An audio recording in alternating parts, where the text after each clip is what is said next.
Assalamualaikum orang-orang KL, orang Selangor. Mesti hampa rindu nasi kapsah tu tak? Ni bukan channel nasi kapsah. Ni channel ESP. Oh bukan? Saya lalu kalau buat video nasi kapsah. Dah, bukan. Kali ni saya nak jemput Ustaz ke KL Fishing Expo sebab ESP akan buka booth. Maksudnya saya buat nasi kapsah. Bukan. Tak? Kali ni kita memancing pula. Mengai? Oh, tak ada nasi kapsah. Sorry, orang KL tak ada nasi kapsah. Buat apa? Ustaz ke majlis pelancaran soft rock terbaru ESP di KL Fishing Expo. Serius lah jemput saya. ESP nanti. Saya dapat jemputan.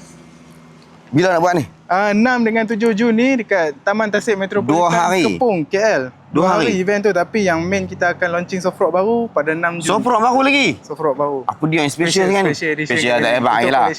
Ish. Pasir. Ni saya boleh pergi ni? Boleh, kita akan... Saya bukan terror mana mengai, tapi biasa kalau dapat ikan besar-besar. Sebab tu kita panggil. Okay. Apa dia yang best kat sana tu? Okay, kat sana macam-macam aktiviti akan ada. Yang utamanya pada hari Sabtu 6 Jun 2026 ni, kita buat launching soft rock dengan ada majlis istimewa sikit di sana. Boleh tak apa, saya happy. Saya happy. Saya kena pi kalau lagu ni sebab saya pun banyak pakai barang-barang ESP. Soft rock pun saya pakai banyak dah tapi dia tak sabar ni. Mesti ada special punya soft rock ni. Ni special. Maksudnya hari tu boleh beli lah? Boleh beli di sana. Boleh beli kat sana soft rock baru ni? Boleh beli. Apa special tak tahu no? Nanti kita kena tunggu sana no. Okey. 6 dengan 7 hari bulan lah. Saya akan ada dekat sana 6 hari bulan insya-Allah. 6 hari bulan Jun 11.30 pagi sampai pukul 2.30 petang. Saya tunggu gambar kat sana. Orang KL kau nak jumpa sana. Tapi nasi kapsah tak ada. Soft rock ada. Soft rock ada insya-Allah. Jumpa sana. Baik.